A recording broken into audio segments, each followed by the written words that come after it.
जय श्री कृष्ण।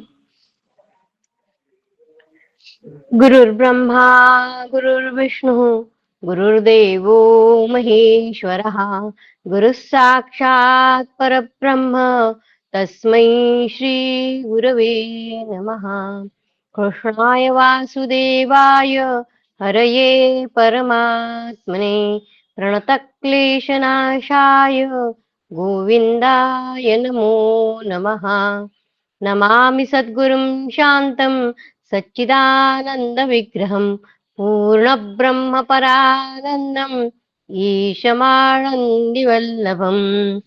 ॐ पार्थाय प्रतिबोधितां भगवता नारायणेन स्वयं व्यासेन ग्रथितां पुराणमुनिना मध्ये महाभारतम् अद्वैतामृतवर्षिणीं भगवतीम् अष्टादशाध्यायिनीम् अम्ब त्वामनुसन्दधामि भगवद्गीते भवद्वेषिणीम्।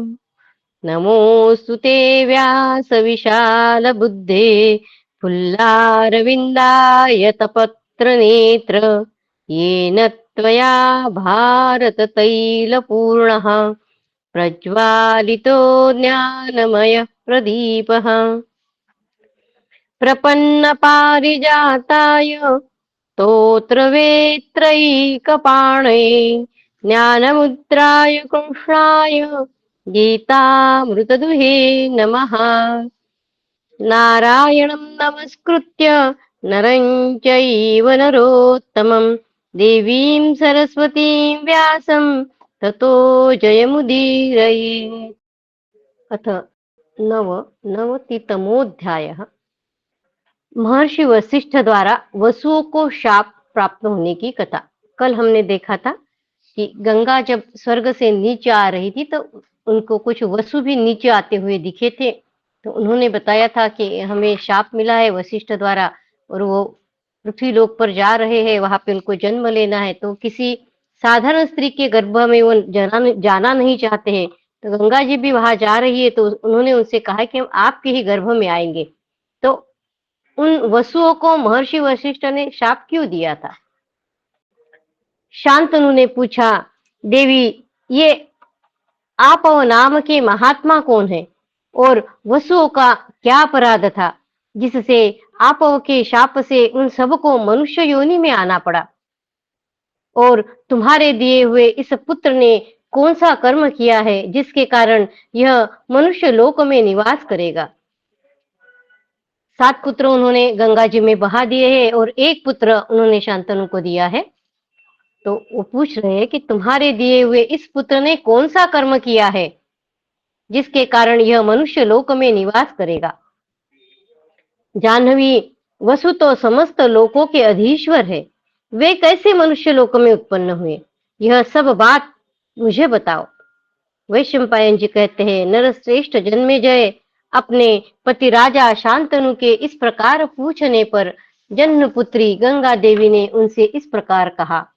गंगा बोली, भरत श्रेष्ठ, पूर्व काल में वरुण ने जिन्हें पुत्र रूप में प्राप्त किया था वे वशिष्ठ नामक मुनि ही आपव नाम से विख्यात है। वशिष्ठ ऋषि ही मुनि ही आपव नाम से विख्यात है। गिरिराज मेरु के पार्श्व भाग में उनका पवित्र आश्रम है जो मृग और पक्षियों से भरा रहता है। सभी ऋतुओं में विकसित होने वाले फूल उस आश्रम की शोभा बढ़ाते हैं। भरतवंश शिरोमणि, उस वन में स्वादिष्ट फल, मूल और जल की सुविधा थी। पुण्यवानों में श्रेष्ठ वरुण नंदन महर्षि वशिष्ठ उसी में तपस्या करते थे। महाराज, दक्ष प्रजापति की पुत्री ने जो देवी सुरभि नाम से विख्यात है, दक्ष प्रजापति के पुत्री ने जो देवी सुरभि नाम से विख्यात है, कश्यप जी के सहवास से एक गौ को जन्म दिया। प्रजापति के पुत्र ने जो देवी सुरभि के नाम से विख्यात है, कश्यप जी के सहवास से एक गौ को जन्म दिया। वह गौ संपूर्ण जगत पर अनुग्रह करने के लिए प्रकट हुई थी तथा समस्त कामनाओं को देने वालों में श्रेष्ठ थी। वरुण पुत्र धर्मात्मा वशिष्ठ ने उस गौ को अपने होमधेनु के रूप में प्राप्त किया। वह गौ मुनियों द्वारा सेवित उस पवित्र एवं रमणीय तापस वन में रहती हुई सब और निर्भय होकर चरती थी। भरत श्रेष्ठ एक दिन उस देवर्षि सेवित वन में पृथु आदि वसु तथा संपूर्ण देवता पधारे। वे अपनी स्त्रियों के साथ उस वन में चारों ओर विचरने तथा रमणीय पर्वतों और वनों में रमण करने लगे। इंद्र के समान पराक्रमी महिपाल उन उन वसुओं में एक की सुंदरी पत्नी ने उस वन में घूमते समय उस गौ को देखा। राजेंद्र, ये वैशंपायन जी बता रहे हैं जन्मेजय को। राजेंद्र, संपूर्ण कामनाओं को देने वालों में उत्तम नंदिनी नाम वाली उस गाय को देखकर उसकी शील संपत्ति से वह वसुपत्नी आश्चर्यचकित हो उठी। इस गाय का नाम नंदिनी है। वृषभ के समान विशाल नेत्रों वाले महाराज, उस देवी ने दियो नामक वसु को वह शुभ गाय दिखाई। उस देवी ने दियो नामक वसु को वह शुभ गाय दिखाई, जो भली भांति रुष्ट पुष्ट थी। दूध से भरे हुए उसके थन बड़े सुंदर थे, पूंछ और खुर भी बहुत अच्छे थे। वह सुंदर गाय सभी सद्गुणों से संपन्न और सर्वोत्तम शील स्वभाव से युक्त थी। पुरु वंश का आनंद बढ़ाने वाले सम्राट, इस प्रकार पूर्व काल में वसु का आनंद बढ़ाने वाली देवी ने अपने पति वसु को, दियो नाम का वसु है वो, अपने पति वसु को ऐसे सद्गुणों वाली गौ का दर्शन कराया। गजराज के समान पराक्रमी महाराज, दियो ने उस गाय को देखते ही उसके रूप और गुणों का वर्णन करते हुए अपने पत्नी से कहा, यह कजरारे नेत्रों वाली उत्तम गौ दिव्य है। यह उन वरुण नंदन महर्षि वशिष्ठ की गाय है, जिनका यह उत्तम तपोवन है। सुमध्य में जो मनुष्य इसका स्वादिष्ट दूध पी लेगा, वह 10,000 वर्ष तक जीवित रहेगा और उतने समय तक उसकी युवावस्था स्थिर रहेगी। जो मनुष्य इसका स्वादिष्ट दूध पी लेगा, वह 10,000 वर्ष तक जीवित रहेगा और उतने समय तक उसकी युवावस्था स्थिर रहेगी। सुंदर कटि प्रदेश और निर्दोष अंगों वाली वह देवी यह बात सुनकर अपने तेजस्वी पति से बोली, प्राणनाथ, मनुष्य लोक में एक राजकुमारी मेरी सखी है। उसका नाम है जितवती। वह सुंदर रूप और युवावस्था से सुशोभित है। सत्य प्रतिज्ञ बुद्धिमान राजर्षि उशीनर की पुत्री है। रूप संपत्ति के दृष्टि से मनुष्य लोक में उसकी बड़ी ख्याति है। महाभाग, उसी के लिए बछड़े सहित यह गाय लेने की मेरी बड़ी इच्छा हो रही है। उसी नरेश की पुत्री इसकी वह सहेली है, उसके लिए बछड़े सहित यह गाय लेने की मेरी बड़ी इच्छा है। आप पुण्य की वृद्धि करने वाले हैं, इस गाय को शीघ्र ले आइए, जिससे इसका दूध पीकर मेरी वह सखी मनुष्य लोक में अकेले ही जरावस्था एवं रोग व्याधि से बची रहे। आप निंदा रहित है, मेरे इस मनोरथ को पूर्ण कीजिए। मेरे लिए किसी तरह भी इससे बढ़कर प्रिय अथवा प्रियतर वस्तु दूसरी नहीं है। उस देवी का यह वचन सुनकर उसका प्रिय करने की इच्छा से द्यो नामक वसु ने पृथु आदि अपने भाइयों की सहायता से उस गौ का अपहरण कर लिया। राजन, कमल दल के समान विशाल नेत्रों वाली पत्नी से प्रेरित होकर द्यो ने गौ का अपहरण तो कर लिया, परंतु उस समय उन महर्षि वशिष्ठ जी की तीव्र तपस्या के प्रभाव की ओर वे दृष्टिपात नहीं कर सके और न यही सोच सके कि ऋषि के कोप से मेरा स्वर्ग से पतन हो जाएगा। कुछ समय के बाद वरुण नंदन वशिष्ठ जी फल मूल लेकर आश्रम पर आए, परंतु उस सुंदर कानन में उन्हें बछड़े सहित अपनी गाय नहीं दिखाई दी। तब तपोधन वशिष्ठ जी उस वन में गाय की खोज करने लगे, परंतु खोजने पर भी वे उदार बुद्धि महर्षि उस गाय को न पा सके। तब उन्होंने दिव्य दृष्टि से देखा और यह जान गए कि वसुओं ने उसका अपहरण किया है। फिर तो वे क्रोध के वशीभूत हो गए और तत्काल वसुओं को शाप दे दिया। वसुओं ने सुंदर पूंछ वाली मेरी कामधेनु गाय का अपहरण किया है, इसलिए वे सब के सब मनुष्य योनि में जन्म लेंगे, इसमें संशय नहीं है। इस प्रकार मुनिवर भगवान वशिष्ठ ने क्रोध के आवेश में आकर उन वसुओं को शाप दिया। उन्हें शाप देकर उन महाभाग महर्षि ने फिर तपस्या में ही मन लगाया। राजन, तपस्या के धनी ब्रह्मर्षि वशिष्ठ का प्रभाव बहुत बड़ा है, इसलिए उन्होंने क्रोध में भरकर देवता होने पर भी उन 8 वसुओं को शाप दे दिया। उन्होंने क्रोध में भरकर देवता होने पर भी उन 8 वसुओं को शाप दे दिया। तदनंतर हमें शाप मिला है यह जानकर वे वसु पुनः महामना वशिष्ठ के आश्रम पर आए और उन ब्रह्मर्षि को प्रसन्न करने की चेष्टा करने लगे। नृपश्रेष्ठ, महर्षि आप समस्त धर्मों के ज्ञान में निपुण थे। उनको प्रसन्न करने की पूरी चेष्टा करने पर भी वे वसु उन मुनिश्रेष्ठ से उनका कृपा प्रसाद न पा सके। उस समय धर्मात्मा वशिष्ठ ने उनसे कहा, मैंने धर आदि तुम सभी वसुओं को शाप दे दिया है, परंतु तुम लोग तो प्रतिवर्ष एक एक करके सब के सब शाप से मुक्त हो जाओगे। उस समय धर्मात्मा वशिष्ठ ने उनसे कहा कि मैंने धर आदि तुम सभी वसुओं को, धर और बाकी वसु, शाप दे दिया है, परंतु तुम लोग तो प्रतिवर्ष एक एक करके सब के सब शाप से मुक्त हो जाओगे। किंतु यह जो द्यो नाम का वसु था ना, किंतु यह द्यो जिसके कारण तुम सबको शाप मिला है, मनुष्य लोक में अपने कर्मानुसार दीर्घ काल तक निवास करेगा। मैंने क्रोध में आकर तुम लोगों से जो कुछ कहा है उसे असत्य करना नहीं चाहता। ये महामना द्यो मनुष्य लोक में संतान की उत्पत्ति नहीं करेंगे और धर्मात्मा तथा सब शास्त्रों में निपुण विद्वान होंगे। पिता के प्रिय एवं हित में तत्पर रहकर स्त्री संबंधी भोगों का परित्याग कर देंगे।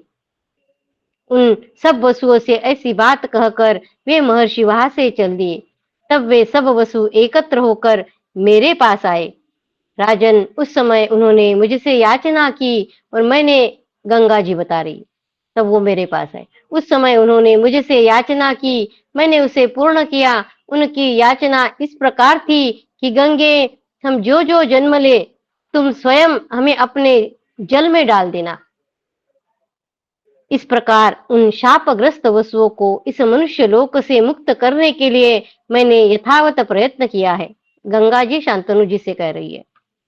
नृपश्रेष्ठ, यह एकमात्र द्यो कि महर्षि के शाप से दीर्घ काल तक मनुष्य लोक में निवास करेगा। राजन, मेरा यह पुत्र देवव्रत और गंगा दत्त दोनों नामों से विख्यात होगा। आपका बालक गुणों में आपसे ही बढ़कर होगा। अच्छा, अब जाती हूँ। आपका यह पुत्र अभी शिशु अवस्था में है, बड़ा होने पर फिर आपके पास आ जाएगा और आप जब मुझे बुलाएंगे तभी मैं आपके सामने उपस्थित हो जाऊंगी। वैशंपायन जी कहते हैं, जन्मेजय ये सब बातें बताकर गंगा देवी उस नवजात शिशु को साथ ले वही अंतर्धान हो गई और अपने अभिष्ट स्थान को चली गई। उस बालक का नाम हुआ देवव्रत। कुछ लोग गांगेय भी कहते हैं। द्यू नाम वाले वसु शांतनु के पुत्र होकर गुणों में उनसे भी बढ़ गए। द्यू का ही नाम द्यो है, जैसा कि पहले कई बार आ चुका है। इधर शांतनु शोक से आतुर हो पुनः अपने नगर को लौट गए। शांतनु के उत्तम गुणों का मैं आगे चलकर वर्णन करूंगा। उन भरतवंशी महात्मा नरेश के महान सौभाग्य का भी मैं वर्णन करूंगा, जिनका उज्जवल इतिहास महाभारत नाम से विख्यात है। इति श्री महाभारते आदि पर्वाणि संभव पर्वाणि आपवोपाख्याने नवनवतितमोऽध्यायः। कृष्णाय वासुदेवाय हरये परमात्मने प्रणतक्लेशनाशाय गोविन्दाय नमो नमः। ॐ नमो भगवते वासुदेवाय। ॐ नमो भगवते वासुदेवाय। शततमोऽध्यायः। शांतनु के रूप, गुण और सदाचार की प्रशंसा। गंगा जी के द्वारा सुशिक्षित पुत्र की प्राप्ति तथा देवव्रत की भीष्म प्रतिज्ञा। वैशंपायन जी कहते हैं, जन्मेजय राजा शांतनु बड़े बुद्धिमान थे। देवता तथा राजर्षि भी उनका सत्कार करते थे। वे धर्मात्मा नरेश संपूर्ण जगत में सत्यवादी के रूप में विख्यात थे। उन महाबली नरश्रेष्ठ शांतनु में इंद्रिय संयम, दान, क्षमा, बुद्धि, लज्जा, धैर्य तथा उत्तम तेज आदि सद्गुण सदा विद्यमान थे। इस प्रकार उत्तम गुणों से संपन्न एवं धर्म और अर्थ के साधन में कुशल राजा शांतनु भरत वंश का पालन तथा संपूर्ण प्रजा की रक्षा करते थे। उनकी ग्रीवा शंख के समान शोभा पाती थी। गर्दन उनकी ग्रीवा शंख के समान शोभा पाती थी। कंधे विशाल थे। वे मत वाले हाथी के समान पराक्रमी थे। उनमें सभी राजोचित शुभ लक्षण पूर्ण सार्थक होकर निवास करते थे। उन यशस्वी महाराज के धर्म पूर्ण सदाचार को देखकर सब मनुष्य सदा इसी निश्चय पर पहुंचे थे कि काम और अर्थ से धर्म ही श्रेष्ठ है। महान शक्तिशाली पुरुष श्रेष्ठ शांतनु में ये सभी सद्गुण विद्यमान थे। उनके समान धर्म पूर्वक शासन करने वाला दूसरा कोई राजा नहीं था। वे धर्म में सदा स्थिर रहने वाले और संपूर्ण धर्मात्माओं में श्रेष्ठ थे। अतः समस्त राजाओं ने मिलकर राजा शांतनु को राजराजेश्वर सम्राट के पद पर अभिषिक्त कर दिया। जन्मेजय, जब सब राजाओं ने शांतनु को अपना स्वामी तथा रक्षक बना लिया, तब किसी को शोक, भय और मानसिक संताप नहीं रहा। सब लोग सुख से सोने और जागने लगे। इंद्र के समान तेजस्वी और कीर्तिशाली शांतनु के शासन में रहकर अन्य राजा लोग भी दान और यज्ञ कर्मों में स्वभावतः प्रवृत्त होने लगे। उस समय शांतनु प्रधान राजाओं द्वारा सुरक्षित जगत में सभी वर्णों के लोग नियम पूर्वक प्रत्येक बर्ताव में धर्म को ही प्रधानता देने लगे। प्रत्येक बर्ताव में धर्म को ही प्रधानता देने लगे। क्षत्रिय लोग ब्राह्मणों की सेवा करते, वैश्य ब्राह्मण और क्षत्रियों में अनुरक्त रहते तथा शूद्र ब्राह्मण और क्षत्रियों में अनुराग रखते हुए वैश्यों की सेवा में तत्पर रहते थे। महाराज शांतनु कुरुवंश की रमणीय राजधानी हस्तिनापुर में निवास करते हुए समुद्र पर्यंत पृथ्वी का शासन और पालन करते थे। वे देवराज इंद्र के समान पराक्रमी, धर्मज्ञ, सत्यवादी तथा सरल थे। दान, धर्म और तपस्या तीनों के योग से उनमें दिव्य कांति की वृद्धि हो रही थी। दान, धर्म और तपस्या तीनों के योग से उनमें दिव्य कांति की वृद्धि हो रही थी। उनमें न राग था न द्वेष। चंद्रमा की भांति उनका दर्शन सबको प्यारा लगता था।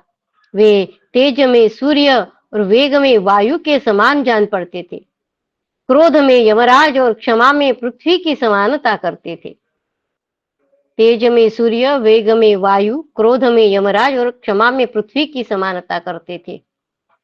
जन्मेजय, महाराज शांतनु के इस पृथ्वी का पालन करते समय पशुओं, वराहों, मृगों तथा पक्षियों का वध नहीं होता था।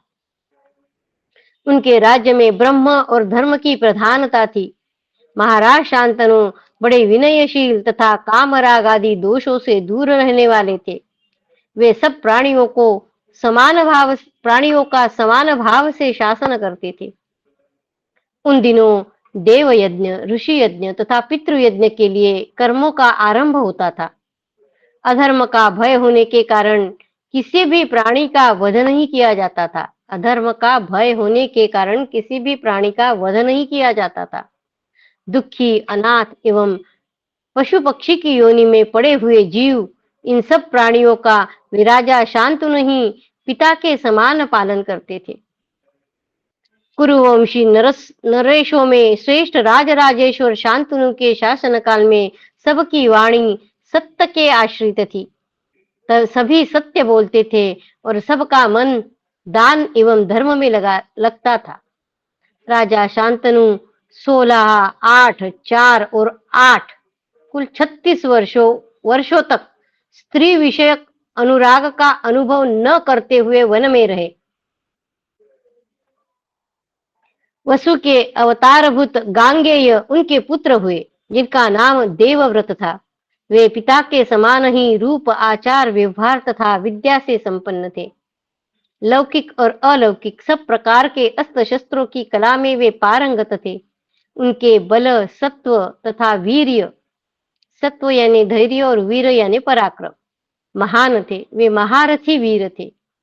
एक समय किसी हिंसक पशु को बाणों से बींध कर राजा शांतनु उसका पीछा करते हुए भागीरथी गंगा के तट पर आए। उन्होंने देखा कि गंगा जी में बहुत थोड़ा जल रह गया है।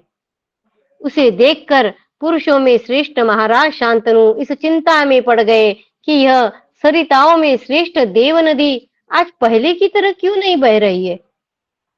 तदनंतर उन महामना नरेश ने उसके कारण का पता लगाते हुए जब आगे बढ़कर देखा, तब मालूम हुआ कि एक परम सुंदर मनोहर रूप से संपन्न विशालकाय कुमार देवराज इंद्र के समान दिव्यास्त्र का अभ्यास कर रहा है और अपने तीखे बाणों से समुची गंगा की धारा को रोक कर खड़ा है।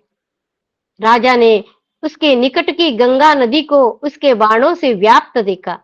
उस बालक का यह अलौकिक कर्म देखकर उन्हें बड़ा आश्चर्य हुआ। शांतनु ने अपने पुत्र को पहले पैदा होने के समय ही देखा था, अतः उन बुद्धिमान नरेश को उस समय उसकी याद नहीं आई, इसलिए वे अपने ही पुत्र को पहचान न सके। बालक ने अपने पिता को देखकर उन्हें माया से मोहित कर दिया और मोहित करके शीघ्र वही अंतर्धान हो गया।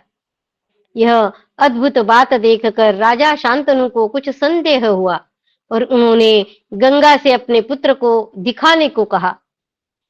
तब गंगा जी परम सुंदर रूप धारण करके अपने पुत्र का दाहिना हाथ पकड़े सामने आई और दिव्य वस्त्राभूषणों से विभूषित कुमार देवव्रत को दिखाया। गंगा दिव्य आभूषणों से अलंकृत हो स्वच्छ सुंदर साड़ी पहने हुई थी। उससे उनका अनुपम सौंदर्य इतना बढ़ गया था कि पहले की देखी होने पर भी राजा शांतनु उन्हें न पहचान सके। गंगा जी ने कहा, महाराज, पूर्व काल में आपने अपने जिस 8वें पुत्र को मेरे गर्भ से प्राप्त किया था, यह वही है। पुरुष सिंह यह संपूर्ण अस्त्र वेत्ताओं में अत्यंत उत्तम है।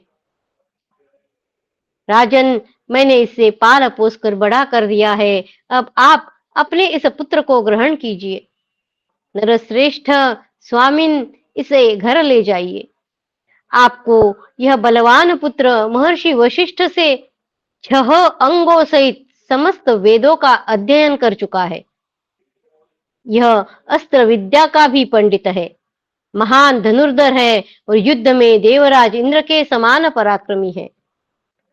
देवता और असुर भी इसका सदा सम्मान करते हैं। शुक्राचार्य जिस नीति शास्त्र को जानते हैं, उसका यह भी पूर्ण रूप से जानकार है। इसी प्रकार अंगिरा के पुत्र देव दानव वंदित बृहस्पति जिस शास्त्र को जानते हैं, वह भी आपके इस महाबाहु महात्मा पुत्र में अंग और उपांगों सहित पूर्ण रूप से प्रतिष्ठित है। जो दूसरों से परास्त नहीं होते, वे प्रतापी महर्षि जमदग्नि नंदन परशुराम जिस अस्त्र विद्या को जानते हैं, वह भी मेरे इस पुत्र में प्रतिष्ठित है। वीरवर महाराज, यह कुमार राजधर्म तथा अर्थशास्त्र का महान पंडित है। मेरे दिए हुए इस महाधनुर्धर वीर पुत्र को आप घर ले जाइए। वैशंपायन जी कहते हैं, ऐसा कहकर महाभागा गंगा देवी वही अंतर्धान हो गई। गंगा जी के इस प्रकार आज्ञा देने पर महाराज शांतनु सूर्य के समान प्रकाशित होने वाले अपने पुत्र को लेकर राजधानी में आए। उनका हस्तिनापुर इंद्र नगरी अमरावती के समान सुंदर था। पुरुवंशी राजा शांतनु पुत्र सहित इसमें जाकर अपने अपने आप को संपूर्ण कामनाओं से संपन्न एवं सफल मनोरथ मानने लगे।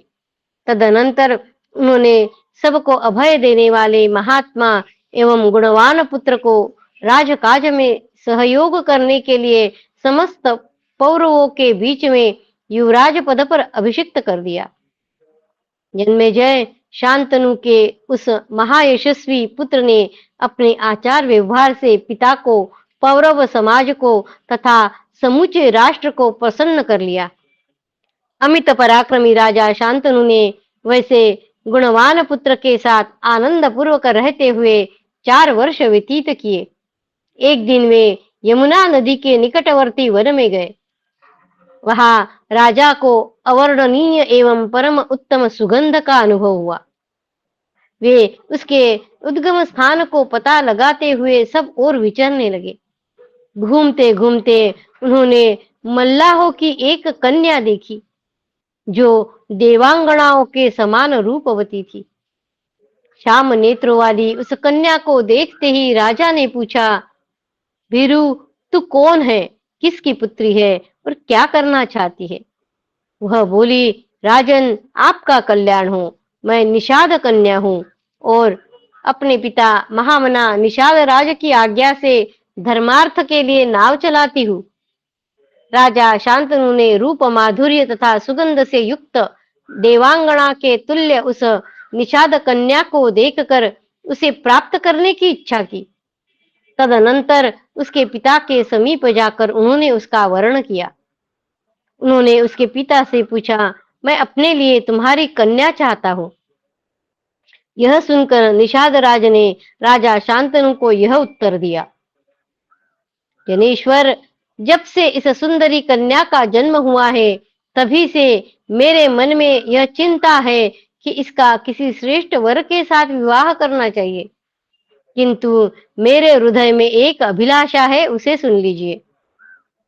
पाप रहित नरेश, यदि इस कन्या को अपनी धर्म पत्नी बनाने के लिए आप मुझसे मांग रहे हैं तो सत्य को सामने रखकर मेरी इच्छा पूर्ण करने की प्रतिज्ञा कीजिए, क्योंकि आप सत्यवादी हैं।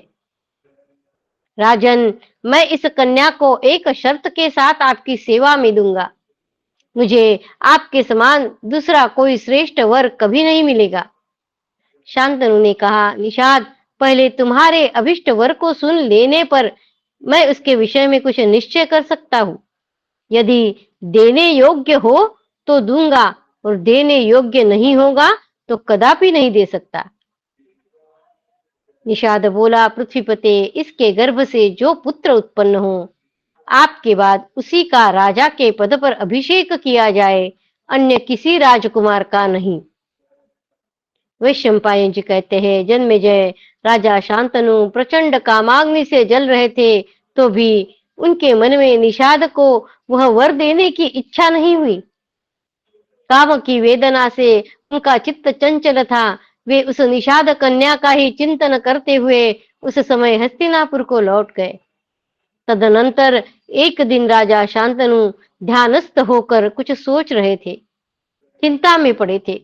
उसी समय उनके पुत्र देवव्रत अपने पिता के पास आए और इस प्रकार बोले, पिताजी, आपका तो सब ओर से कुशल मंगल है। भूमंडल के सभी नरेश आपकी आज्ञा के अधीन हैं, फिर किस लिए आप निरंतर दुखी और शोक और चिंता में डूबे रहते हैं? राजन, आप इस तरह मौन बैठे रहते हैं मानो किसी का ध्यान कर रहे हो।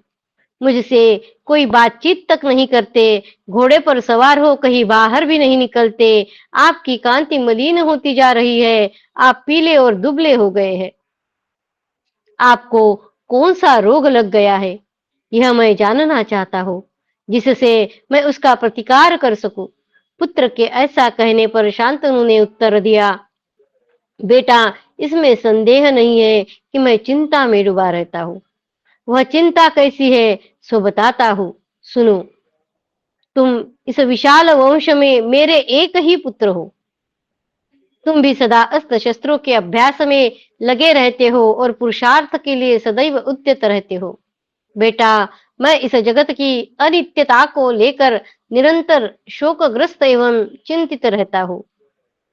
गंगा नंदन, यदि किसी प्रकार तुम पर कोई विपत्ति आई तो उसी दिन हमारा यह वंश समाप्त हो जाएगा। यदि किसी प्रकार तुम पर कोई विपत्ति आई तो उसी दिन हमारा यह वंश समाप्त हो जाएगा। इसमें संदेह नहीं है कि तुम अकेले ही मेरे लिए 100 पुत्रों से भी बढ़कर हो। मैं पुनः व्यर्थ विवाह नहीं करना चाहता, किंतु हमारी वंश परंपरा का लोप न हो, इसी के लिए मुझे पुनः पत्नी की कामना हुई है। तुम्हारा कल्याण हो। धर्मवादी विद्वान कहते हैं कि एक पुत्र का होना संतानहीनता के ही तुल्य है। धर्मवादी विद्वान कहते हैं कि एक पुत्र का होना संतानहीनता के ही तुल्य है। भारत, एक आंख अथवा एक पुत्र यदि है तो वह भी नहीं के बराबर है। नेत्र का नाश होने पर मानो शरीर का ही नाश हो जाता है, उसी प्रकार पुत्र के नष्ट होने पर कुल परंपरा ही नष्ट हो जाती है। अग्निहोत्र, तीनों वेद तथा शिष्य प्रशिष्य के क्रम से चलने वाले विद्या जनित वंश की अक्षय परंपरा, ये सब मिलकर भी जन्म से होने वाली संतान की 16वीं कला के भी बराबर नहीं है। इस प्रकार संतान का महत्व जैसा मनुष्यों में मान्य है, उसी प्रकार अन्य प्राणियों में भी है। भारत, इस बात में मुझे तनिक भी संदेह नहीं है कि संतान, कर्म और विद्या ये 3 ज्योतियां है। इस बात में मुझे तनिक भी संदेह नहीं है कि संतान, कर्म और विद्या ये 3 ज्योतियां है। इनमें भी जो संतान है उसका महत्व सबसे अधिक है। यदि वेद त्रय पुराण तथा देवताओं का भी सनातन मत है, तात मेरी चिंता का जो कारण है वह सब तुम्हें स्पष्ट बता दिया। भारत, तुम शूरवीर हो, तुम कभी किसी की बात सहन नहीं कर सकते और सदा अस्त्र शस्त्रों के अभ्यास में ही लगे रहते हो। अतः युद्ध के सिवा और किसी कारण से कभी तुम्हारी मृत्यु होने की संभावना नहीं है। इसलिए मैं इस संदेह में पड़ा हूं कि तुम्हारे शांत हो जाने पर इस वंश परंपरा का निर्वाह कैसे होगा। यही मेरे दुख का कारण है। वह सब का सब तुम्हें बता दिया। वैशंपायन जी कहते हैं, जन्मेजय, राजा के दुख का वह सारा कारण जानकर परम बुद्धिमान देवव्रत ने अपने बुद्धि से भी उस पर विचार किया। तदनंतर वे उसी समय तुरंत अपने पिता के हितैषी बूढ़े मंत्री के पास गए और पिता के शोक का वास्तविक कारण क्या है इसके विषय में उनसे पूछताछ की। भरत श्रेष्ठ, कुरुवंश के श्रेष्ठ पुरुष देवव्रत के भली भांति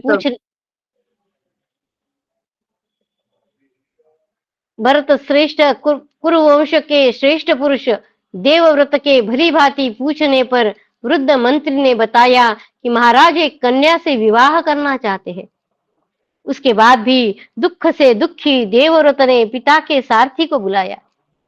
राजकुमार की आज्ञा पाकर कुरुराज शांतनु का सारथी उनके पास आया। तब महाप्राज्ञ भीष्म ने पिता के सारथी से पूछा। भीष्म बोले, सारथे, तुम मेरे पिता के सखा हो, क्योंकि उनका रथ जोतने वाले हो। क्या तुम जानते हो कि महाराज का अनुराग किस स्त्री में है? मेरे पूछने पर तुम जैसा कहोगे वैसा ही करूंगा, इसके विपरीत नहीं करूंगा। सूत बोला, सारथी, नरश्रेष्ठ, वह एक धीवर की कन्या है। उसी के प्रति आपके पिता का अनुराग हो गया है। महाराज ने धीवर से उस कन्या को मांगा भी था, परंतु उस समय उसने यह शर्त रखी कि उसके गर्भ से जो पुत्र हो वही आपके बाद राजा होना चाहिए। आपके पिताजी के मन में धीवर को ऐसा वर देने की इच्छा नहीं हुई। इधर उसका भी पक्का निश्चय है कि यह शर्त स्वीकार किए बिना मैं अपनी कन्या नहीं दूंगा। यही वृत्तांत है जो मैंने आपसे निवेदन कर दिया। इसके बाद आप जैसा उचित समझे वैसा करें। यह सुनकर कुमार देवव्रत ने उस समय बूढ़े क्षत्रियों के साथ निषाद राज के पास जाकर स्वयं अपने पिता के लिए उसकी कन्या मांगी। उस समय निषाद ने उनका बड़ा सत्कार किया और विधि पूर्वक पूजा करके आसन पर बैठने के पश्चात साथ आए हुए क्षत्रियों की मंडली में दाश राज ने उनसे कहा, उस निषाद ने, दाश राजा ने, दाश राज बोला, याचकों में श्रेष्ठ राजकुमार, इस कन्या को देने में मैंने राज्य को ही शुल्क रखा है। इसके गर्भ से जो पुत्र उत्पन्न हो वही पिता के बाद राजा हो। भरतर्षभ, राजा शांतनु के पुत्र अकेले आप ही सबकी रक्षा के लिए पर्याप्त है। शस्त्रधारियों में आप सबसे श्रेष्ठ समझे जाते हैं, परंतु तो भी मैं अपनी बात आपके सामने रखूंगा। ऐसे मनोनुकूल और स्पृहणीय उत्तम विवाह संबंध को ठुकराकर कौन ऐसा मनुष्य होगा जिसके मन में संताप न हो, भले ही वह साक्षात इंद्र ही क्यों न हो। यह कन्या एक आर्य पुरुष की संतान है, जो गुणों में आप लोगों के ही समान है और जिनके वीर्य से इस सुंदरी सत्यवती का जन्म हुआ है। अभी नाम आया उसका, सत्यवती का जन्म हुआ है। उन्होंने अनेक बार मुझसे आपके पिता के विषय में चर्चा की थी। वे कहते थे, सत्यवती को ब्याहने योग्य तो केवल धर्मज्ञ राजा शांतनु ही है। महान कीर्ति वाले राजर्षि शांतनु सत्यवती को पहले भी बहुत आग्रह पूर्वक मांग चुके हैं, किंतु उनके मांगने पर भी मैंने उनकी बात अस्वीकार कर दी थी। युवराज, मैं कन्या का पिता होने के कारण कुछ आपसे भी कहूंगा। आपके यहाँ जो संबंध हो रहा है उसमें मुझे केवल एक दोष दिखाई देता है, बलवान के साथ शत्रुता। परंतप आप जिसके शत्रु होंगे वह गंधर्व हो या असुर, आपके कुपित होने पर कभी चिरंजीवी नहीं हो सकता। बस इस विवाह में इतना ही दोष है, दूसरा कोई नहीं। आपका कल्याण हो, कन्या को देने या न देने में केवल यही दोष विचारणीय है। इस बात को आप अच्छी तरह समझ ले। वैशंपायन जी कहते हैं, जन्मेजय, निषाद के ऐसा कहने पर गंगानंदन देवव्रत ने पिता के मनोरथ को पूर्ण करने के लिए सब राजाओं के सुनते सुनते यह उचित उत्तर दिया। सत्यवानों में श्रेष्ठ निषाद राज, मेरी यह सच्ची प्रतिज्ञा सुनो और ग्रहण करो। ऐसी बात कह सकने वाला कोई मनुष्य अब तक पैदा हुआ है? ऐसी बात कह सकने वाला कोई मनुष्य न अब तक पैदा हुआ है और न आगे पैदा होगा। लो, तुम जो कुछ चाहते हो कहते हो वैसा ही करूंगा। इस सत्यवती के गर्भ से जो पुत्र पैदा होगा वही हमारा राजा बनेगा। व्रत वंशा जन्मेजय, देवव्रत के ऐसा कहने पर निषाद उनसे फिर बोला। वह राज्य के लिए उनसे कोई दुष्कर प्रतिज्ञा करना चाहता था। उसने कहा, अमित तेजस्वी युवराज, आप ही महाराज शांतनु की ओर से मालिक बनकर यहाँ आए हैं। धर्मात्मन, इस कन्या पर भी आपका पूरा अधिकार है। आप जिसे चाहे इसे दे सकते हैं। आप सब कुछ करने में समर्थ है। परंतु सौम्य, इस विषय में मुझे आपसे कुछ और कहना है और वह आवश्यक कार्य है। अतः आप मेरे इस कथन को सुनिए। कन्याओं के प्रति स्नेह रखने वाले सगे संबंधियों का जैसा स्वभाव होता है, उसी से प्रेरित होकर मैं आपसे कुछ निवेदन करूंगा। निषाद राज बोल रहा है। सत्य धर्म परायण राजकुमार, आपने सत्यवती के हित के लिए इन राजाओं के बीच में जो प्रतिज्ञा की है वह आपके ही योग्य है। महाबाहो, वह टल नहीं सकती। उसके विषय में मुझे कोई संदेह भी नहीं है। परंतु आपका जो पुत्र होगा वह शायद इस प्रतिज्ञा पर दृढ़ न रहे। अभी वो निषाद राज बोल रहा है कि आपका जो पुत्र होगा वह शायद इस प्रतिज्ञा पर दृढ़ न रहे। यही मेरे मन में बड़ा भारी संशय है। वैशंपायन जी कहते हैं, राजन, निषाद राज के इस अभिप्राय को समझकर सत्य धर्म में तत्पर रहने वाले कुमार देवव्रत ने उस समय पिता का प्रिय करने की इच्छा से यह कठोर प्रतिज्ञा की। भीष्म ने कहा, नरश्रेष्ठ निषादराज, मेरी यह बात सुनो। जो जो ऋषि, देवता एवं अंतरिक्ष के प्राणी यहाँ हो, वे सब भी सुन ले। मेरे समान वचन देने वाला दूसरा नहीं है। मैं सत्य कहता हूँ, पिता के हित के लिए सब भूमि पालों को सुनते हुए मैं जो कुछ कहता हूँ, मेरी इस बात को समझो। राजा हो, राज्य तो मैंने पहले ही छोड़ दिया है, अब संतान के लिए भी अटल निश्चय कर रहा हूँ। निषाद राज, आज से मेरा आजीवन अखंड ब्रह्मचर्य व्रत चलता रहेगा। मेरे पुत्र न होने पर भी स्वर्ग में मुझे अक्षय लोक प्राप्त होगी। मेरे पुत्र न होने पर भी स्वर्ग में मुझे अक्षय लोक प्राप्त होंगे। मैं अखंड ब्रह्मचर्य व्रत लेता हूँ, ऐसे बोल रहे हो। भीष्म प्रतिज्ञा जो बोलते ना, कठोर प्रतिज्ञा है। मेरे जन्म से लेकर अब तक कोई झूठ बात नहीं कही है। जब तक मेरे शरीर में प्राण रहेंगे, तब तक मैं संतान नहीं उत्पन्न करूंगा। तुम पिताजी के लिए अपनी कन्या दे दो। मैं राज्य तथा मैथुन का सर्वथा परित्याग करूंगा और ऊर्ध्वरेता यानी नैष्ठिक ब्रह्मचारी होकर रहूंगा। यह मैं तुमसे सत्य कहता हूँ। वैशंपायन जी कहते हैं, देवव्रत का यह वचन सुनकर धर्मात्मा निषाद राज के रोंगटे खड़े हो गए। उसने तुरंत उत्तर दिया, मैं यह कन्या आपके पिता के लिए अवश्य देता हूँ।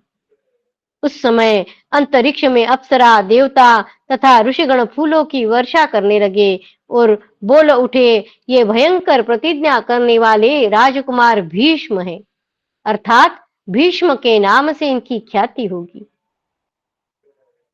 तत्पश्चात भीष्म पिता के मनोरथ की सिद्धि के लिए उस यशस्विनी निषाद कन्या से बोले, माताजी, इस रथ पर बैठिए, अब हम लोग अपने घर चले।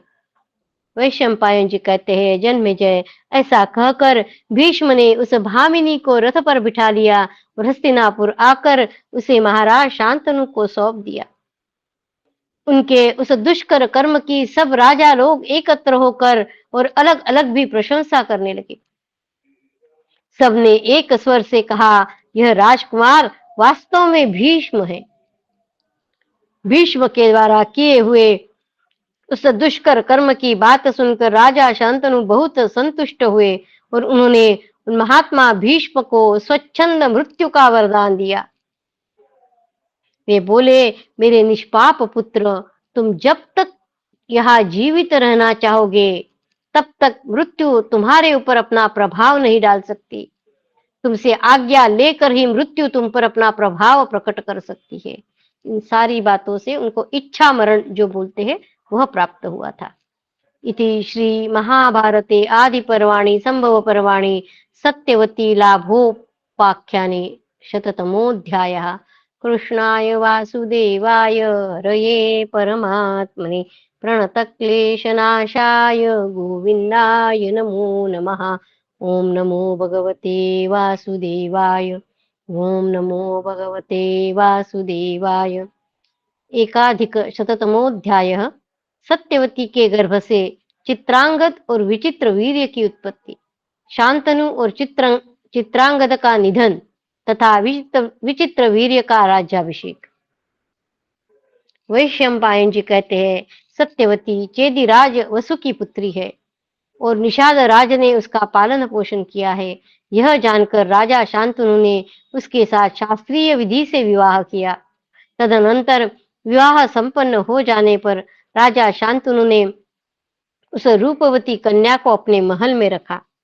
कुछ काल के पश्चात सत्यवती के गर्भ से शांतनु का बुद्धिमान पुत्र वीर चित्रांगद उत्पन्न हुआ, जो बड़ा ही पराक्रमी तथा समस्त पुरुषों में श्रेष्ठ था। उसके बाद महापराक्रमी और शक्तिशाली राजा शांतनु ने दूसरे पुत्र महान धनुर्धर राजा विचित्र वीर्य को जन्म दिया। नरश्रेष्ठ विचित्र वीर्य अभी यौवन को प्राप्त भी नहीं हुए थे कि बुद्धिमान महाराज शांतनु की मृत्यु हो गई। शांतनु के स्वर्गवासी हो जाने पर भीष्म ने सत्यवती की सम्मति से शत्रुओं का दमन करने वाले वीर चित्रांगद को राज्य पर बिठाया। चित्रांगद अपने शौर्य के घमंड में आकर सब राजाओं का तिरस्कार करने लगे। वे किसी भी मनुष्य को अपने समान नहीं मानते थे। मनुष्य पर ही नहीं, वे देवताओं तथा असुरों पर भी आक्षेप करते थे। तब एक दिन उन्हीं के समान नाम वाला महाबली गंधर्वराज चित्रांगद उसके पास आया। गंधर्व जो है उसका भी नाम चित्रांगद है। वो उनके पास आया। गंधर्व ने कहा, राजकुमार, तुम मेरे सदृश नाम धारण करते हो, अतः मुझे युद्ध का अवसर दो, और यदि यह न कर सको तो अपना दूसरा नाम रख लो। मैं तुमसे युद्ध करना चाहता हूँ। नाम की एकता के कारण ही मैं तुम्हारे निकट आया हूँ। मेरे नाम द्वारा व्यर्थ पुकारा जाने वाला मनुष्य मेरे सामने से सकुशल नहीं जा सकता। तदनंतर उसके साथ कुरुक्षेत्र में राजा चित्रांगद का बड़ा भारी युद्ध हुआ। गंधर्वराज और कुरुराज दोनों ही बड़े बलवान थे। उनमें सरस्वती नदी के तट पर 3 वर्षों तक युद्ध होता रहा। चित्रांगद नाम का गंधर्व और ये चित्रांगद राजा, अस्त्र शस्त्रों की वर्षा से व्याप्त उस घमासान युद्ध में माया में बढ़े चढ़े हुए गंधर्व ने कुरुश्रेष्ठ वीर चित्रांगद का वध कर डाला। शत्रुओं का दमन करने वाले नरश्रेष्ठ चित्रांगद को मारकर युद्ध समाप्त करके वह गंधर्व स्वर्गलोक में चला गया। उन महान तेजस्वी पुरुष सिंह चित्रांगद के मारे जाने पर शांतनु नंदन भीष्म ने उनके प्रेत कर्म करवाए। विचित्र वीर्य अभी बालक थे, युवा अवस्था में नहीं पहुंचे थे, तो भी महाबाहु भीष्म ने उन्हें कुरुदेश के राज्य पर अभिषिक्त कर दिया। महाराज जन्मेजय तब विचित्र वीर्य भीष्म जी की आज्ञा के अधीन रहकर अपने बाप दादाओं के राज्य का शासन करने लगे। शांतनु नंदन भीष्म धर्म एवं राजनीति आदि शास्त्रों में कुशल थे, अतः राजा विचित्र वीर्य धर्म पूर्वक उनका सम्मान करते थे, और भीष्म जी भी उन अल्पवयस्क नरेश की सब प्रकार से रक्षा करते थे। इति श्री महाभारते आदि पर्वाणि संभव पर्वाणि चित्रांगदोपाख्याने एकाधिक शततमोऽध्यायः। कृष्णाय वासुदेवाय हरये परमात्मने प्रणतक्लेशनाशाय गोविन्दाय नमो नमः। ओम नमो भगवते वासुदेवाय। ओम नमो भगवते वासुदेवाय। अथ द्वैधिक शततमोऽध्यायः। भीष्म के द्वारा स्वयंवर से काशीराज की कन्याओं का हरण, युद्ध में सब राजाओं तथा शाल्व की पराजय, अंबिका और अंबालिका के साथ विचित्र वीर्य का विवाह तथा निधन। वैशंपायन जी कहते हैं, जन्मेजय, चित्रांगद के मारे जाने पर दूसरे भाई विचित्र वीर्य अभी बहुत छोटे थे, अतः सत्यवती की राय से भीष्म जी ने ही उस राज्य का पालन किया।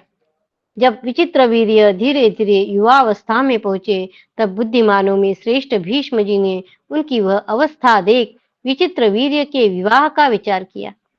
राजन, उन दिनों काशी राज की 3 कन्याएं थी, जो अप्सराओं के समान सुंदर थी। भीष्म जी ने सुना वे तीनों कन्याएं एक साथ ही स्वयंवर सभा में पति का वर्ण करने वाली है। तब माता सत्यवती की आज्ञा ले रथियों में श्रेष्ठ शत्रु विजयी भीष्म एकमात्र रथ के साथ वाराणसी पुरी को गए।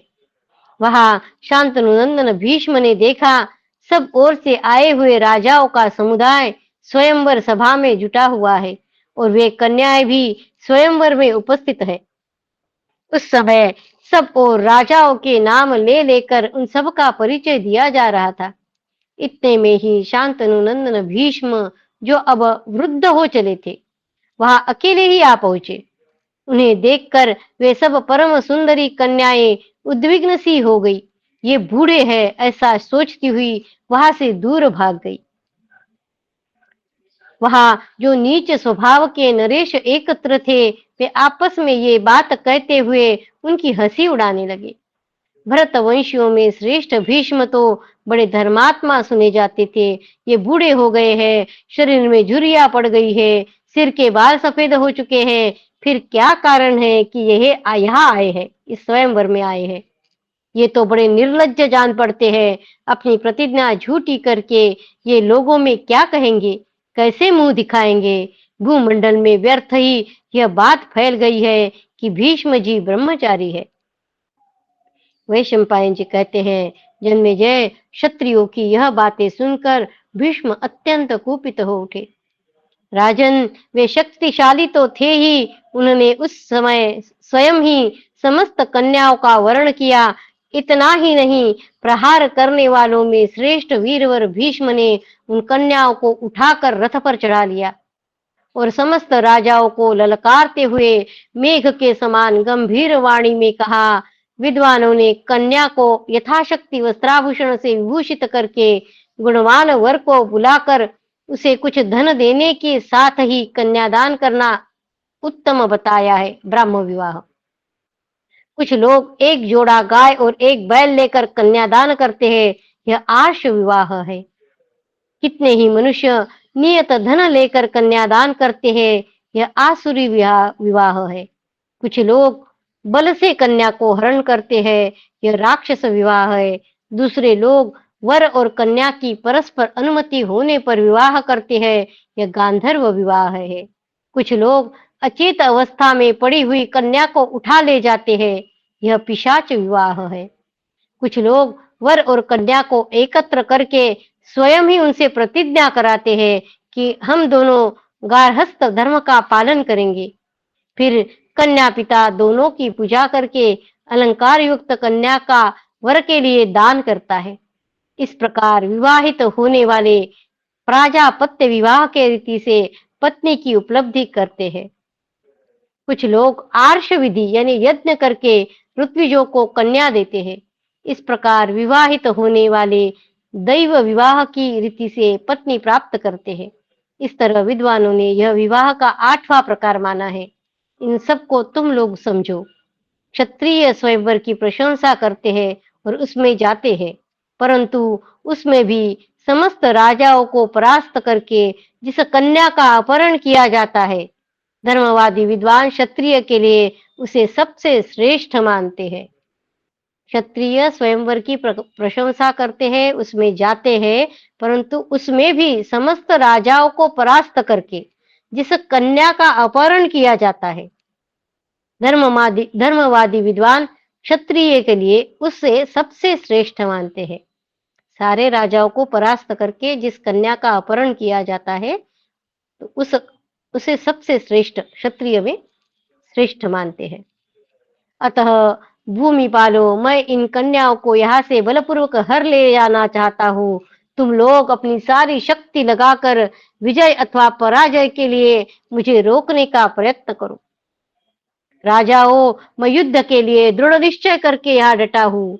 परम पराक्रमी कुल श्रेष्ठ भीष्म जी महिपालो तथा काशीराज से उपयुक्त बातें कहकर उन समस्त कन्याओं को, जिन्हें वे उठाकर अपने रथ पर बिठा चुके थे, साथ लेकर सबको ललकारते हुए वहां से शीघ्रता पूर्वक चल दिए। फिर तो समस्त राजा इस अपमान को न सह सके। वे अपने भुजाओं का स्पर्श करते और दांतों से ओठ चबाते हुए अपनी जगह से उछल पड़े। सब लोग जल्दी जल्दी अपने आभूषण उतारकर कवच पहनने लगे। उस समय बड़ा भारी कोलाहल मच गया। जन्मेजय, जल्दबाजी के कारण उन सब के आभूषण और कवच इधर उधर गिर पड़ते थे। उस समय ऐसा जान पड़ता था मानो आकाश मंडल से तारे टूट टूट कर गिर रहे हो। कितने ही योद्धाओं के कवच और गहने इधर उधर बिखर गए। क्रोध और अमर्ष के कारण उनकी भव्य टेढ़ी और आंखें लाल हो गई थी। सारथियों ने सुंदर रथ सजाकर उनमें सुंदर अश्व जोत दिए थे। उन रथों पर बैठकर सब प्रकार के अस्त्र शस्त्रों से संपन्न हो हथियार उठाए उन वीरों ने जाते हुए कुरुनंदन भीष्म जी का पीछा किया।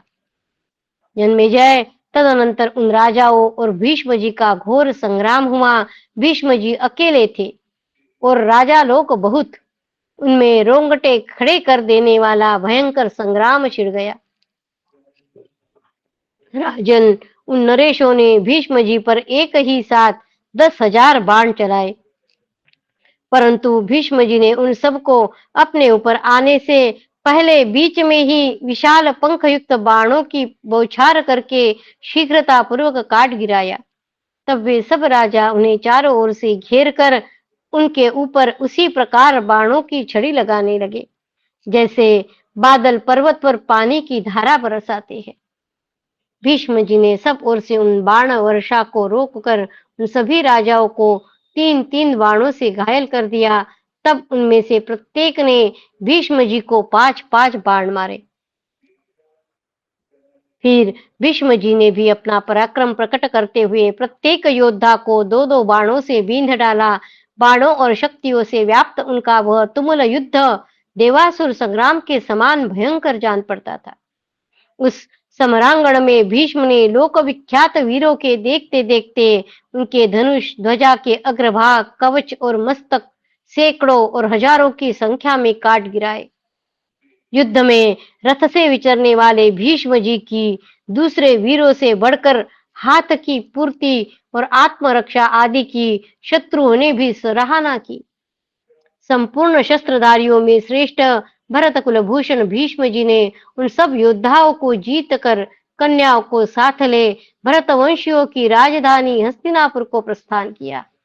राजन, तब महारथी शाल्व राज ने पीछे से आकर युद्ध के लिए शांतनु नंदन भीष्म पर आक्रमण किया।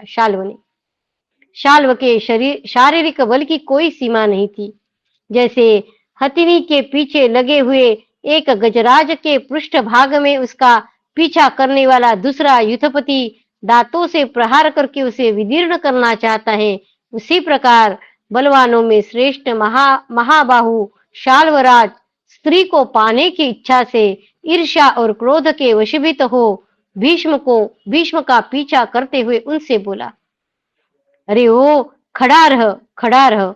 तब शत्रु सेना का संहार करने वाले पुरुष शिव भीष्म उसके वचनों को सुनकर क्रोध से व्याकुल हो धूम रहित अग्नि के समान जलने लगे और हाथ में धनुष बाण लेकर खड़े हो गए। उनके ललाट में सिकुड़न आ गई। महारथी भीष्म ने क्षत्रिय धर्म का आश्रय ले भय और घबराहट छोड़कर शाल्व की ओर अपना रथ लौटाया। उन्हें लौटते देख सब राजा भीष्म और शाल्व के युद्ध में कुछ भाग न लेकर केवल दर्शक बन गए। ये दोनों बलवान वीर मैथुन की इच्छा वाली गौ के लिए आपस में लड़ने वाले दो सांडों की तरह हुंकार करते हुए एक दूसरे से भिड़ गए। दोनों ही बल और पराक्रम से सुशोभित थे। तदनंतर मनुष्यों में श्रेष्ठ राजा शाल्व शांतनु नंदन भीष्म पर सैकड़ों और हजारों शीघ्रगामी बाणों की बौछार करने लगा। शाल्व ने पहले ही भीष्म को पीड़ित कर दिया। यह देखकर सभी राजा आश्चर्यचकित हो गए, वाह वाह करने लगे। युद्ध में उसकी फूर्ति देख सब राजा बड़े प्रसन्न हुए और अपनी वाणी द्वारा शाल्व नरेश की प्रशंसा करने लगे। शत्रुओं की राजधानी को जीतने वाले शांतनंदन भीष्म ने क्षत्रियों की वे बातें सुनकर कुपित हो शाल्व से कहा, खड़ा रह। फिर सारथी से कहा, जहां यह राजा शाल्व है उधर ही रथ ले चलो। जैसे पक्षीराज गरुड़ सर्प को दबोच लेते हैं, उसी प्रकार मैं इसे अभी मार डालता हूँ। जन्मेजय, तदनंतर कुरुनंदन भीष्म ने धनुष पर उचित रीति से वारुणास्त्र का संधान किया और उसके द्वारा शाल्वराज के चारों घोड़ों को रोंद डाला। नृपश्रेष्ठ फिर अपने अस्त्रों से राजा शाल्व के अस्त्रों का निवारण करके कुरुवंशी भीष्म ने उसके सारथी को भी मार डाला। तत्पश्चात इंद्रास्त्र द्वारा उसके उत्तम अश्व को यमलोक पहुंचा दिया। नरश्रेष्ठ, उस समय शांतनु नंदन भीष्म ने कन्याओं के लिए युद्ध करके शाल्व को जीत लिया और नृपश्रेष्ठ शाल्व का भी केवल प्राण मात्र छोड़ दिया। जन्मेजय, उस समय शाल्व अपनी राजधानी को लौट गया और धर्म पूर्वक राज्य का पालन करने लगा। इसी प्रकार शत्रु नगरी पर विजय पाने वाले जो राजा वहां स्वयंवर देखने की इच्छा से आए थे, वे भी अपने अपने देश को चले गए। प्रहार करने वाले योद्धाओं में श्रेष्ठ भीष्म उन कन्याओं को जीतकर हस्तिनापुर को चल दिए, जहां रहकर धर्मात्मा कुरुवंशी राजा विचित्र वीर्य इस पृथ्वी का शासन करते थे। उनके पिता कुरुश्रेष्ठ नृप शिरोमणि शांतनु जिस प्रकार राज्य करते थे, वैसा ही वे भी करते थे। जन्मेजय भीष्म जी थोड़े ही समय में वन, नदी, पर्वतों को लांघते और नाना प्रकार के वृक्षों को लांघते और पीछे छोड़ते हुए आगे बढ़ गए। युद्ध में उनका पराक्रम अवर्णनीय था। उन्होंने स्वयं अक्षत रहकर शत्रुओं को ही क्षति पहुंचाई थी। धर्मात्मा गंगानंदन भीष्म काशी राज की कन्याओं को पुत्र वधु, छोटी बहन एवं पुत्र की भांति साथ रखकर कुरुदेश में ले आए। वे महाबाहु अपने भाई विचित्र वीर्य का प्रिय करने की इच्छा से उन सबको लाए थे। भाई भीष्म ने अपने पराक्रम द्वारा हर कर लाई हुई उन सर्व सद्गुण संपन्न कन्याओं को अपने छोटे भाई विचित्र वीर्य के हाथ में दे दिया। धर्मज्ञ एवं जितात्मा भीष्म जी इस प्रकार धर्म पूर्वक अलौकिक पराक्रम करके माता सत्यवती से सलाह लेकर एक निश्चय पर पहुंचकर भाई विचित्र वीर्य के विवाह की तैयारी करने लगे। काशी राजा की उन कन्याओं में जो सबसे बड़ी थी, वह बड़ी सती साध्वी थी। उसने जब सुना कि भीष्म जी मेरा विवाह अपने छोटे भाई के साथ करेंगे, तब वह उनसे हंसती हुई इस प्रकार बोली, धर्मात्मन, मैंने पहले से ही अपना मन ही मन सौभ नामक विमान के अधिपति राजा शाल्व को पति रूप में वरण कर लिया था। उन्होंने भी पूर्व काल में मेरा वरण किया था। मेरे पिताजी की भी यही इच्छा थी कि मेरा विवाह शाल्व के साथ हो। उस स्वयंवर में मुझे राजा शाल्व को ही वरण करना था। इन सब बातों को सोच समझकर जो धर्म का सार प्रतीत हो, वही कार्य कीजिए। जब उस कन्या ने ब्राह्मण मंडली के बीच वीरवर भीष्म जी से इस प्रकार कहा, तब वे उस वैवाहिक कर्म के विषय में युक्त विचार करने लगे। वे स्वयं भी धर्म के ज्ञाता थे, फिर भी वेदों के पारंगत विद्वान ब्राह्मणों के साथ भली भांति विचार करके उन्होंने काशीराज की ज्येष्ठ पुत्री अम्बा को उस समय शाल्व के यहाँ जाने की अनुमति दे दी। शेष दो कन्याओं का नाम अंबिका और अंबालिका था। उन्हें भीष्म जी ने शास्त्रोक्त विधि के अनुसार छोटे भाई विचित्र वीर्य को पत्नी रूप में प्रदान किया। उन दोनों का पाणी ग्रहण करके रूप और यौवन के अभिमान से भरे हुए धर्मात्मा विचित्र वीर्य कामात्मा बन गए। उनकी वे दोनों पत्नियां सयानी थी। उनकी अवस्था 16 वर्ष की हो चुकी थी। उनके केश नीले और घुंघराले थे। हाथ पैरों के नख लाल और ऊंचे थे। नितंब और उरोज स्थूल और उभरे हुए थे। वे यह जानकर संतुष्ट थी कि हम दोनों को अपने अनुरूप पति मिले हैं। अतः वे दोनों कल्याणमयी देविया विचित्र वीर्य की बड़ी सेवा पूजा करने लगी। विचित्र वीर्य का रूप अश्विनी कुमारों के समान था। वे देवताओं के समान पराक्रमी थे। एकांत में वे सभी नारियों के मन को मोह लेने की शक्ति रखते थे। राजा विचित्रवीर्य ने उन दोनों पत्नियों के साथ 7 वर्ष तक निरंतर विहार किया। अतः उस असंयम के परिणाम स्वरूप वे युवावस्था में ही राजयक्ष्मा के शिकार हो गए। राजयक्ष्मा, उनके हितैषी सगे संबंधियों ने नामी और विश्वसनीय चिकित्सकों के साथ उनके रोग निवारण की पूरी चेष्टा की, तो भी जैसे सूर्य अस्ताचल को चले जाते हैं, उसी प्रकार वे कौरव नरेश यमलोक को चले गए। धर्मात्मा गंगानंदन भीष्म जी भाई के मृत्यु से चिंता और शोक में डूब गए। फिर माता सत्यवती की आज्ञा के अनुसार चलने वाले उन भीष्म जी ने ऋत्विजों तथा कुरुकुल के समस्त श्रेष्ठ पुरुषों के साथ राजा विचित्र वीर्य के सभी प्रेत कार्य अच्छी तरह कराए। इति श्री महाभारते आदि पर्वाणि संभव पर्वाणि विचित्र वीर्यो परमे द्वैधिक शततमोऽध्यायः। कृष्णाय वासुदेवाय हरये परमात्मने प्रणतक्लेशनाशाय गोविन्दाय नमो नमः। ओम नमो भगवते वासुदेवाय। ओम नमो भगवते वासुदेवाय। भव भवे यथा भक्तिः पादयोस्तव जायते, तथा कुरुष्व देवेश नाथस्त्वं नो यतः प्रभो नाम संकीर्तनं यस्य सर्वपापप्रणाशनं प्रणामो दुःखशमनस्तं नमामि हरिं परं तं नमामि हरिं परं त्वदीयं वस्तु गोविन्द तुभ्यमेव समर्पये तेन त्वदङ्घ्रिकमले रतिं मे यच्छ शाश्वतीम् ॐ पूर्णमदः पूर्णमिदं पूर्णात् पूर्णमुदच्यते पूर्णस्य पूर्णमादाय पूर्णमेवावशिष्यते ॐ शान्ति शान्ति शान्तिः हरि ओम तत्सत् हरि ओम तत्सत् श्रीकृष्णार्पणमस्तु श्रीगुरुभ्यो नमः जय श्री कृष्ण जय श्री कृष्ण। जय जय श्री कृष्ण। जय जय श्री श्री कृष्ण। कृष्ण। जय श्री जय श्री कृष्ण।